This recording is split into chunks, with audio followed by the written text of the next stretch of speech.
আসসালামু আলাইকুম প্রিয় তৃতীয় শ্রেণীর শিক্ষার্থী। আজকে আমি তোমাদের সাথে তোমাদের গণিত বইয়ের 89 পৃষ্ঠার 4 এবং 5 নং গণিত সমাধান করে দিব। দেখো 4 নংয়ে কি আছে, একটি তাকে 42টি বই রাখা যায়। একটি তাকে 42টি বই রাখা যায়। এরূপ 2টি তাক ভর্তি বই আছে। এছাড়া আরও 8টি বই আছে। মোট কতগুলো বই আছে? তাক তো বুঝোই, বই রাখার যে সেলফ সেটা। এখন আমি লিখব একটি তাকে বই আছে, একটি তাকে বই আছে 42টি। তাহলে 2টি তাকে, সুতরাং দুইটি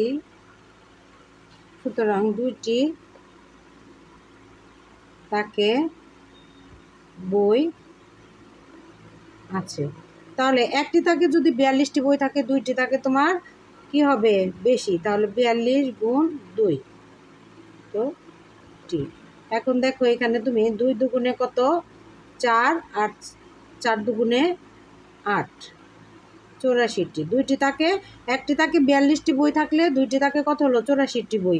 এখন বলছে যে এছাড়া আরও 8টি বই আছে। মোট কতগুলো বই আছে? তাহলে আমি লিখব আবার দিয়ে লিখব। দেখো আবার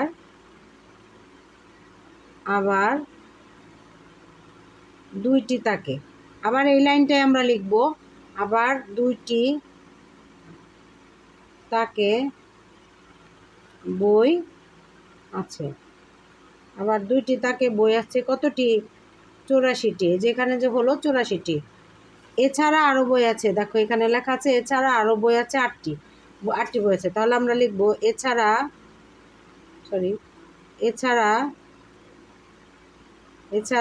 আরও বই আছে, আরও বই আছে। কতটি আছে? এছাড়া আরও বই আছে কতটি, দেখো 8টি। 8 লিখবো। এছাড়া আরও বই আছে এই 8, এককের ঘরে লিখবো 8টি। এবার আমি দাগ দিব। সুতরাং এখন এটা কি হবে, মোট বলছে, মোট বললে কি করতে হয়, যোগ। সুতরাং কি বলছে যে মোট কতগুলো বই আছে, সুতরাং মোট বই আছে। সুতরাং মোট বই আছে, তাহলে এখানে যোগ করো। 8 আর 4 কত, 8, 9, 10, 11, 12, 12 2 হাতে কত, 1, 8 আর 1 কত, 9, 92টি। 9, 10, 2, 92টি। তাহলে উত্তর কি লিখবে, 92টি। এখন দেখো 5 নং প্রশ্নের উত্তর। 5 নং প্রশ্নের উত্তর এখানে দেখো বলছে ফয়সাল প্রতি মাসে, ভালো করে দেখো এখানে, ফয়সাল প্রতি মাসে 120 টাকা বৃত্তি পায়। তার 12 মাসের বৃত্তির টাকা থেকে সে তার বোন রিনাকে 120 টাকা দেয়। তার কাছে কত টাকা অবশিষ্ট থাকে? তাহলে প্রতি মাসে মানে কি, ফয়সাল প্রতি মাসে 120 টাকা, তাহলে 12 মাসে এটা বের করতে হবে। তাহলে প্রতি মাসে মানে 1 মাসে। তাহলে আমরা এখানে লিখবো ফয়সাল, কি লিখবো, ফয়সাল লিখে লিখবো ফয়সাল 1 মাসে, প্রতি মাসে মানে কি 1 মাসে বৃত্তি পায়। ফয়সাল 1 মাসে বৃত্তি পায় কত টাকা, 120 টাকা, 120 টাকা। সুতরাং 12 মাসে বৃত্তি পায়। তাহলে 12 মাসে অবশ্যই বেশি হবে। তাহলে 120কে 12 দিয়ে আমরা কি করব, গুণ করব টাকা। এখন দেখো আমরা এখানে লাভ করব, 120কে 12 দিয়ে গুণ করব।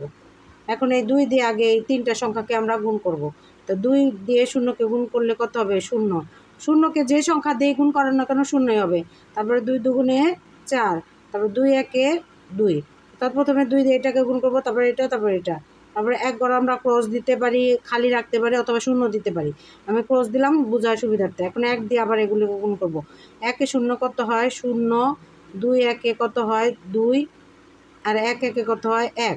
এখন দেখো কত হলো, যোগ করবো। এই 0 0 0 আর 4 যোগ করলে 4, 0-র সাথে যে সংখ্যা যোগ করবে সেই সংখ্যা হবে।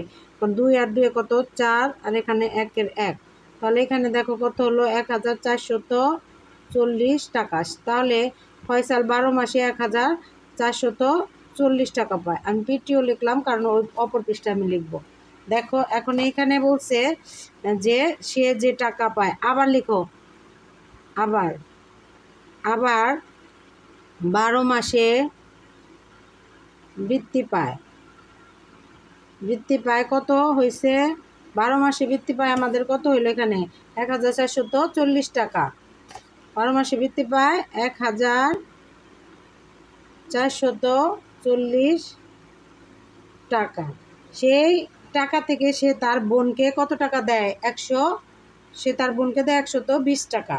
তার কাছে কত টাকা অবশিষ্ট হলো, তাহলে সে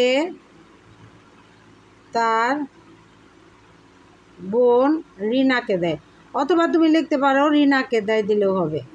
রিনাকে দেয় 120 টাকা, দাগ দিয়ে লিখবে। সুতরাং তার কাছে অবশিষ্ট রইল, সুতরাং তার কাছে অবশিষ্ট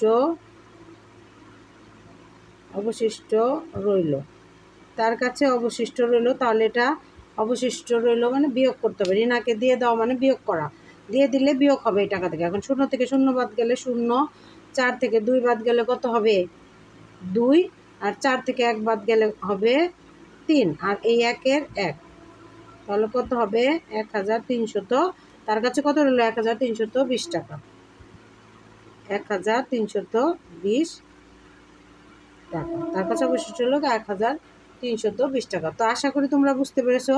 যারা প্রতিনিয়ত আমার ভিডিওগুলো দেখছো এবং আমার চ্যানেলটি সাবস্ক্রাইব করেছো তাদেরকে অসংখ্য ধন্যবাদ। আর যারা এখনও পর্যন্ত আমার চ্যানেলটি সাবস্ক্রাইব করনি, সাবস্ক্রাইব করে পাশে থাকার জন্য বলছি। তো ভালো থাকবে সবাই, পরবর্তী ভিডিও দেখার জন্য আমন্ত্রণ রইল। আল্লাহ হাফেজ।